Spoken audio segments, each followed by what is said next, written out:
पंच परमेष्ठी भगवान की जय। अनंत परमेष्ठी भगवान की जय। शाश्वनाथ भगवान की जय। काशीनाथ भगवान की जय। दक्षिणायक महावीर भगवान की जय। ओंकेश्वर बाहुबली भगवान की जय। 24 तीर्थंकर भगवंतों की जय। जय श्री कुमकुम गुरुदेव की जय। जय श्री समंतमठ जी स्वामी की जय। जय गुरुदेव श्री देवानंद जी महाराज जी की जय। हम गुरुदेव श्री जयगिर जी महाराज की जय। समस्त आचार्यों की जय। उनको महाराजों की जय। समझवानी माता की जय। श्री रत्नपूर्ण शांकाचार्य पंत की जय। जैन धर्म की जय। देवराज देवसर महाराज जी की जय जय जय। देशावकाशी व्रत के संबंध में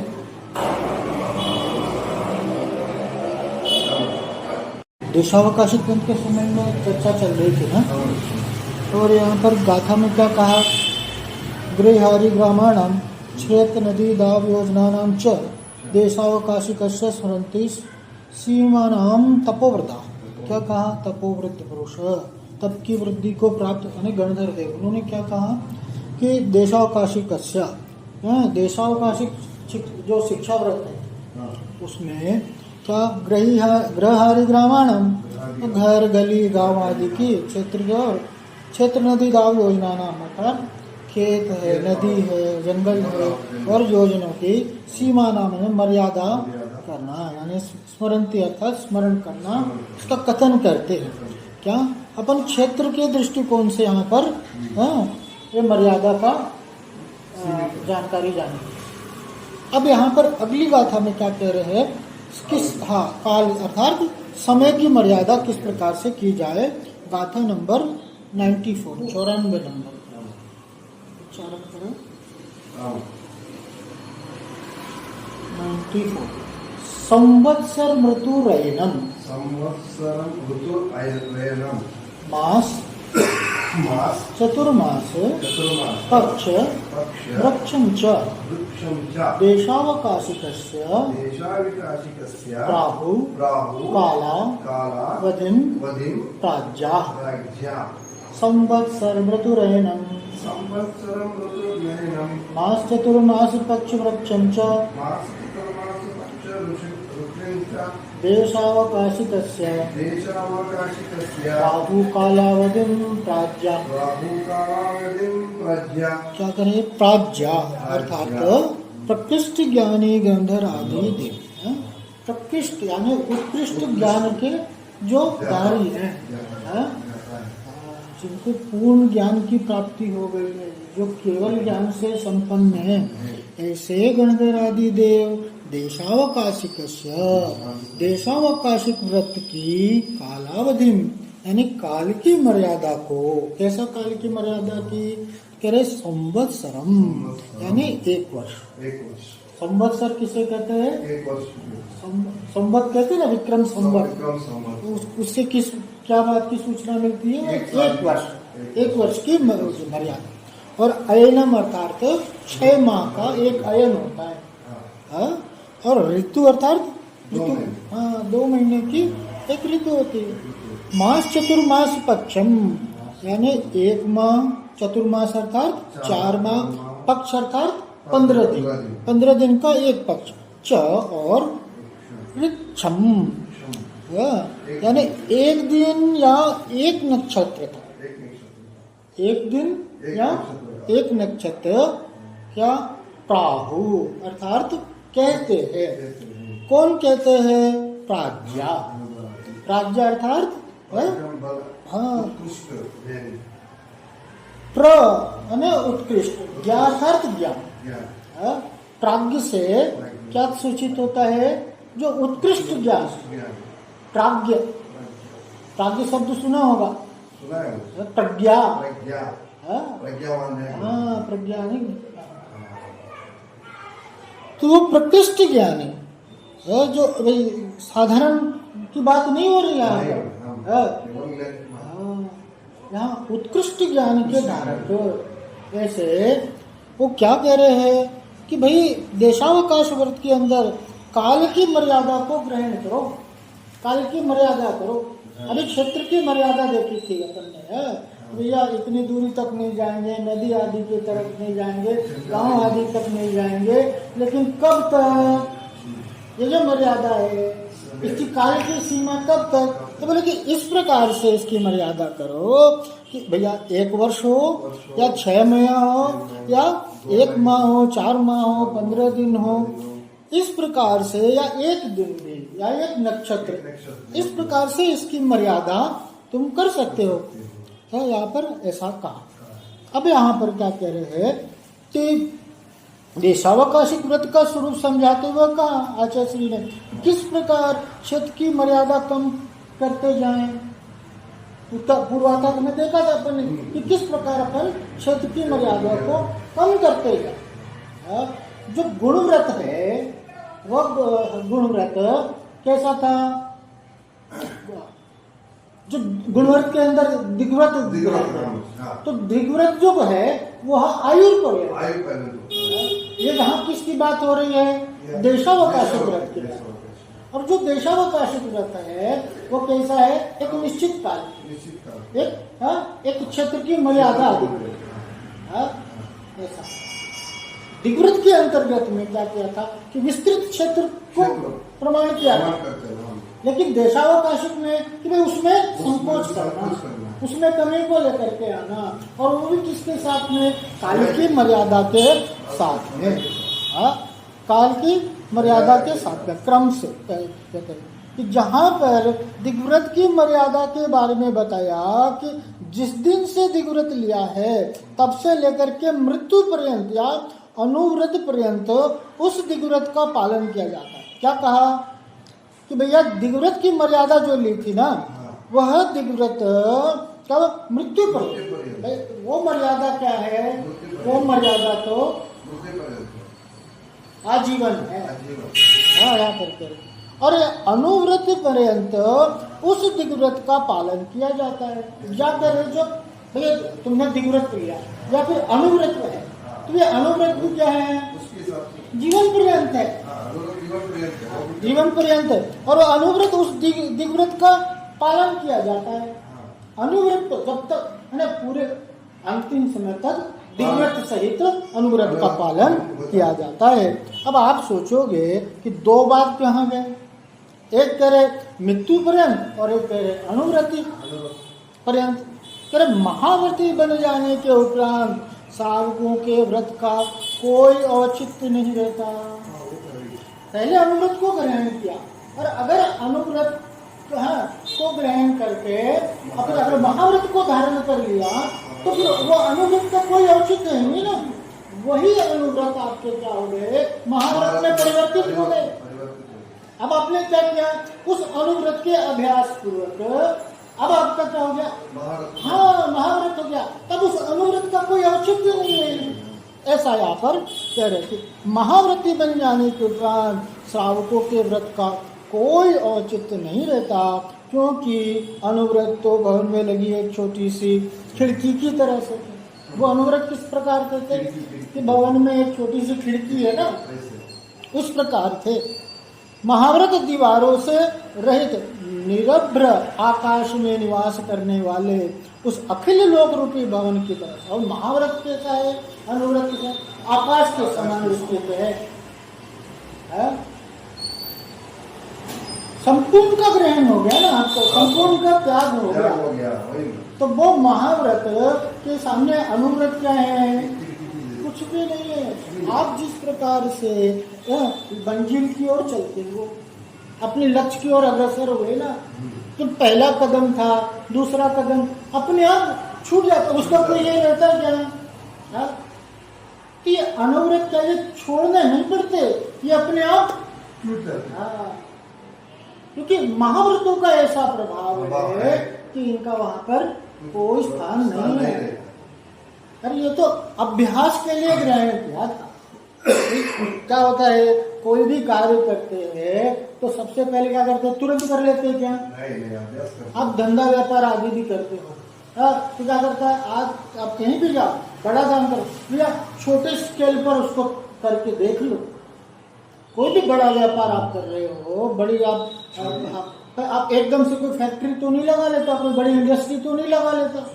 जो प्रोडक्ट है, जो वो माल में वो लेकर के आ रहा है, पहले उसका नीचे से उसको उसके अध्ययन करता है, फिर पहले उसका सेल ग्रो करता है, इसका मार्केट में कंजम्पशन कितना है, इसकी बिक्री कैसे होगी, फिर मार्केट में जिस प्रकार से वो अपना तय कर लेता है, मैं इतने माल को खपा रहा हूँ, दूसरे का माल बेचता है, पहले दूसरे का माल बेचता है, फिर देखता है कि मैं इतने माल को खपा सकता हूँ, तो फिर अपने क्यों नहीं रखनी है, सो खुद की फैक्ट्री डालूं, खुद की इंडस्ट्री डालूं, और एकदम से बिना कुछ विचार किए, कुछ प्लानिंग किए हुए, कुछ अनुभव भी नहीं है, कुछ जानकारी भी नहीं है, और क्या करेगा, डाल देगा तो क्या होगा, नुकसान होगा, या फिर है तो जो कार्य करने वाले ना वो उसको खाएंगे, आज ये मशीन खराब हो गई, आज इसमें ऐसा घाटा लग गया, तुमको जानकारी नहीं है, तो एक तो घाटा देंगे कंपनी का। हाँ, ऐसा नहीं होता भैया। हाँ, ऊर्जा आपका आधार मजबूत होना चाहिए ना। जिस प्रकार से एक भवन है उसमें फाउंडेशन बनाया नहीं, और बनाया भी तो एकदम से फाउंडेशन के साथ पिलर वगैरह सब खड़ा कर देते क्या? क्रम से करते ना, धीरे धीरे करते ना। तो ये अनुव्रतों का क्रम है, जो क्या होता है आगे जाकर के महाव्रत। आपको अपनी शक्ति का आभास हो गया, क्या आपने क्या किया, अहिंसा, दूर, चोरी, कुशल, परिग्रह आदि का है ना, थोड़े है ना संकुचित रूप में, हाँ, आंशिक रूप से उसका त्याग किया। ये मर्यादा, क्षेत्र आदि की मर्यादा, समय आदि की जो मर्यादा है, ये सब क्या है, ईश्वर आपको ले जाने वाली है, आपकी व्रतों की वृद्धि करने वाली है, आपको महाव्रतों के लिए प्रेरित करने वाली है। तो इन सब के माध्यम से महाव्रत का आपको क्या हो गया, हाँ, उसके बारे में जानकारी हो गई, और फिर उससे परिचय हो गया, और अपनी शक्ति का भी आपको है सो आभास हो गया कि भैया उसका क्या अंतर आपको मालूम पड़ता है ना। एक लाखपति होता है और एक करोड़पति और अरबपति होता है, तो उस अंतर को कब समझेगा? अब जिसके पास 5 रुपए का ठिकाना नहीं है, उसको लाखपति करोड़पति का क्या नाम है, क्या अनुभव, क्या परिचय, ऐसा यहाँ पर है सो भाई आप महाव्रत का परिचय होता, महाव्रत का एहसास होता आपको, फिर आपके अंदर में शक्ति सामर्थ्य की क्या होती है, उत्पत्ति होती है। आपके अंदर क्या आएगा, आत्मविश्वास आएगा, नहीं अब क्या करना चाहिए मुझे, समय को नहीं गवाते हुए क्या करना चाहिए, महाव्रत को धारण करना चाहिए। ये किसके लिए, ये सारे जो उपदेश दे रहे हैं किसके लिए है, सावक के लिए, सावक के, तो सामान्य पुरुष के लिए नहीं है, पापी के लिए नहीं है। पापी को तो इन बातों में ध्यान ही नहीं जाता। देखो कैसी पाप की दशा होती है, तो उसकी धर्म बुद्धि भी नहीं होती, न धर्म की बात सूझती है, न पाप का कैसा पाप कर्म का उदय देखो जीव का, कि सब कुछ प्राप्त हो गया, जिन धर्म प्राप्त हो गया, जिन मंदिर प्राप्त हो गए, देव शास्त्र गुरु आदि प्राप्त हो गए, सब कुछ प्राप्त हो गया, लेकिन उसकी महिमा नहीं आ रही है। ये क्या बता रहा है, बहुत भीषण पाप का उदय चल रहा है, और जब तक उसके पाप का उदय रहेगा उसकी बुद्धि हो ही नहीं सकती। वो आ भी जाए ना इस स्थान पर, तो इस ओर उसकी रुचि नहीं होगी।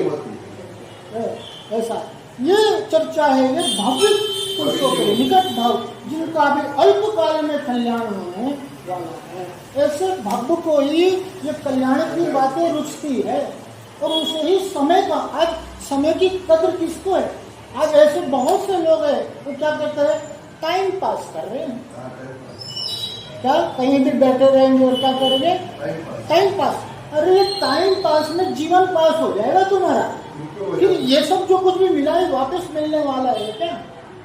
ये टाइम कोई पास करने का नहीं है, एक एक पल, एक एक क्षण तेरा हीरे से भी ज्यादा कीमती है। एक क्षण का भी मूल्य अगर लगाओगे ना, तो एक हीरा भी उस मूल्य को चुकाने में समर्थ नहीं है।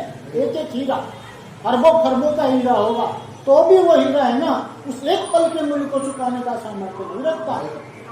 ये काल आदि की मर्यादा, क्योंकि भैया समय एक बार हाथ से निकल गया ना तो फिर वापस आने वाला नहीं है।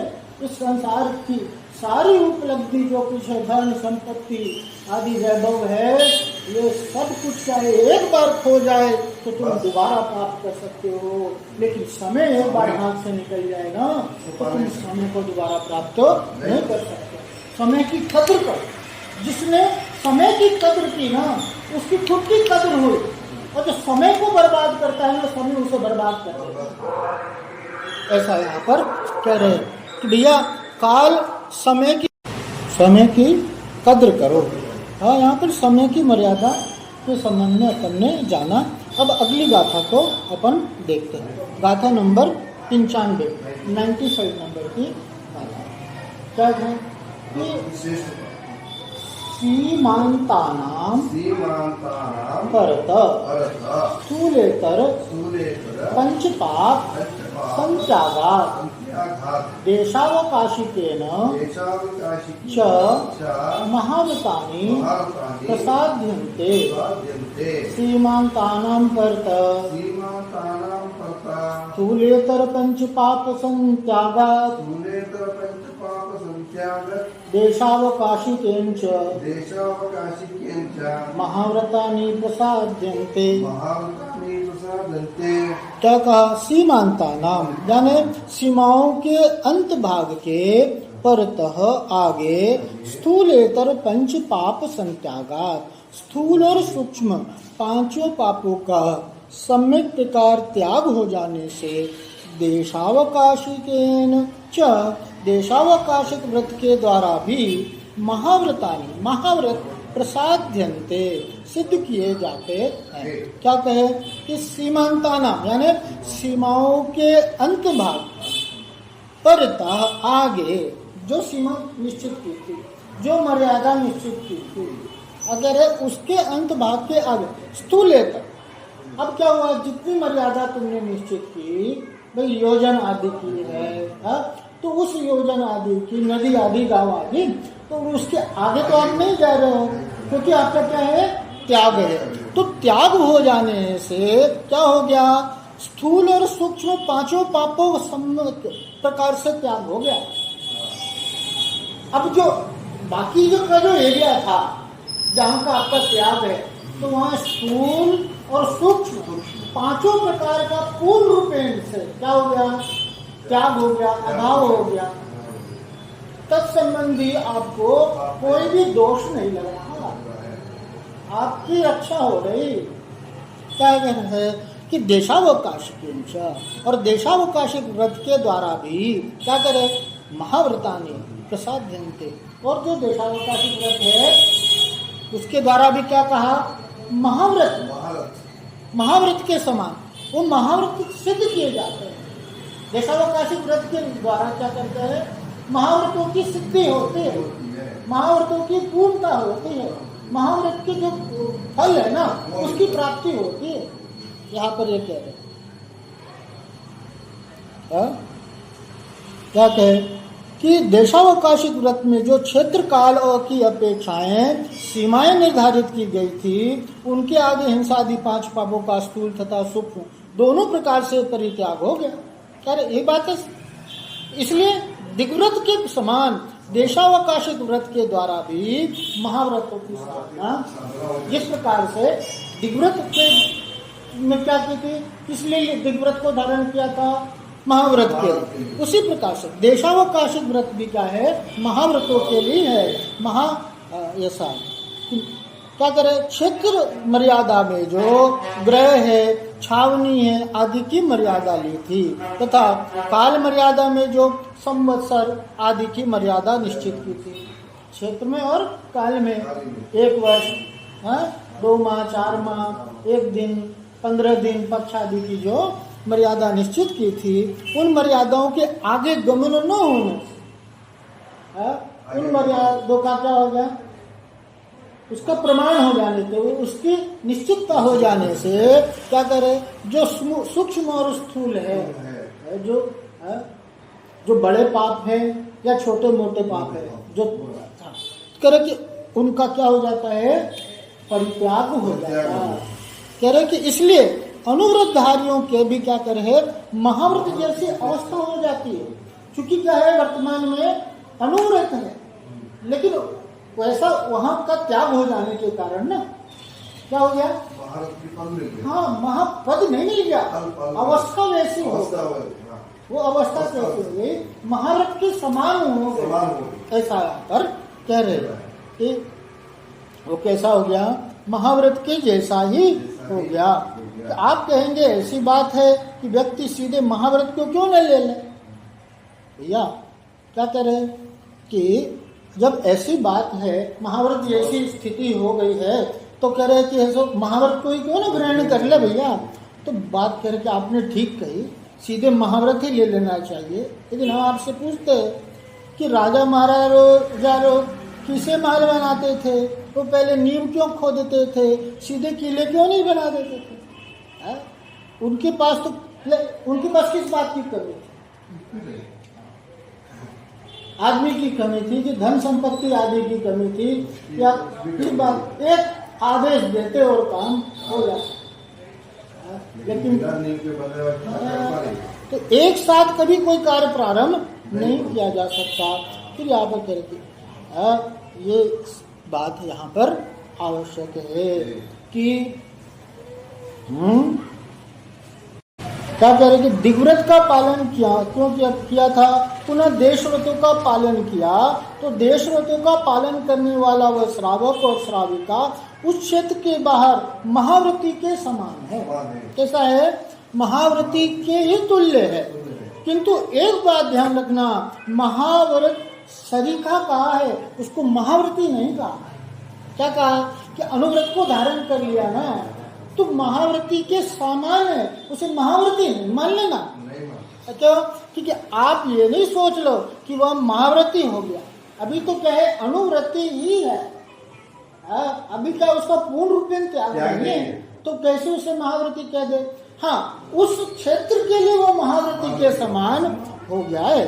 कोई श्रावक अपने वस्त्र, अब क्या होता है कि कई बार क्या होता है ना कि कई लोग कमरा बंद कर लेते हैं, और वस्त्र आदि उतार देते हैं। और कई लोगों ने ऐसा प्रयोग किया है कि भाई आत्मा की अनुभूति की जाए। और क्या किया, आत्मा की अनुभूति करने के लिए वस्त्र आदि का है सो उतार करके और ऐसे कमरा को बंद कर दिया। अब वो सामयिक आदि में बैठ गए, तब वो क्या, अब क्या वस्त्र आदि उतार देने से वो महाव्रती हो गए क्या? क्यों नहीं हो गए? क्योंकि उनको विकल्प लगा हुआ है कि ये सामयिक मेरी पूरी होगी और मैं कपड़े को पहनूंगा। मैं कपड़े को पहनूंगा। क्यों? तो ये विकल्प ही बता रहा है कि अभी क्या है, वो अनुव्रती है। महाव्रती को कपड़े आदि का कोई विकल्प ही नहीं होता, क्योंकि उसका त्याग है। कि संपूर्ण का त्याग है ना, वो महाव्रत है। और आंशिक व्रत तो क्या है, आप किसी प्रकार से उपाय कर लो कि भैया मैं महाव्रत की अनुभूति मैं घर में कर लूं, तो आचार्य कहते हैं कि इसका कोई उपाय नहीं। एक क्लर्क होता है बैंक का, वो क्लर्क क्या होता है, उसकी योग्यता है कि बैंक का मैनेजर बन सकता है। कंपटीशन एग्जाम को देगा तो क्या करेगा, वो मैनेजर की सीट पर बैठ सकता है, बैंक मैनेजर की सीट पर। लेकिन क्या है, अभी तो वो क्लर्क है ना, जो बैंक मैनेजर की जो सीट है उसका जो अनुभूति है वो तो उस सीट पर बैठने के बाद ही उसे प्राप्त होगा। और वो सीट की प्राप्ति कब होगी, जब वो कंपीट करेगा, जब उसे वो पद दिया जाएगा, जब उस पद को वो ग्रहण करेगा। यद्यपि उसकी योग्यता है, क्लर्क होते हुए भी उसकी योग्यता है कि वो मैनेजर बन सकता है, बैंक का अधिकारी बन सकता है, लेकिन उस क्लर्क की सीट से क्या कर सकता है वो, उसको तो उस सीट पर बैठना ही पड़ेगा, तब जाकर के वो मैनेजर कहलाएगा। और मैनेजर का क्या दायित्व होता है, और मैनेजर की क्या अनुभूति होती है, और क्या उसका परिणाम होता है, उसकी प्राप्ति तो उसी सीट पर बैठने के बाद ही होगी। दूर से तमाशा को देखा जा सकता है, सिर्फ आप दर्शक बन सकते हैं, लेकिन अनुभूति तो क्या होगा, उस स्थान विशेष का महत्व है। उस स्थान पर, उस पद पर जब तक आप आसीन नहीं होंगे तब तक प्राप्ति असंभव है। तो अनुव्रत तो क्या है, अनुव्रत ही है। उपचार से, जैसे माता जी आदि है ना, उनको भी महाव्रती कहा, लेकिन उपचार से महाव्रती कहा। हाँ, ऐसा यहाँ पर कथन है। तो इस प्रकार से महाव्रत आदि की हमारे लिए आचार्य श्री ने यहाँ पर प्रेरणा दी है। बोलिए पंच परमेष्टि भगवान की जय, अनंतानंद से परमेष्टि भगवान की जय, कुलनायक पार्श्वनाथ भगवान की जय, शांतिनाथ भगवान की जय, शशनायक महावीर भगवान की जय, गोमटेश्वर बाहुबली भगवान की जय, 24 तीर्थंकर भगवंतों की जय, आचार्य श्री कुनकुन गुरुदेव की जय, आचार्य श्री समंत्र भज्जी स्वामी की जय, आचार्य गुरुदेव श्री देवनंदी जी महाराज की जय, मम गुरुदेव श्री जयगिरि जी महाराज की जय, समस्त आचार्यों की, तीन कमलों महाराजों की, द्वादशांग वाणी माता की, श्री रत्न कुंज सावकाचार्य ग्रंथ जैन धर्म की जय, जय महाराज की जय। इति ना कथयन केलिदा पापान बीजानि नाशावारो इकावदु पुण्यवदु मुंदे श्रीमद् स्वामी अकानु नमो देवतां नमो सुतां नमो नमो नमो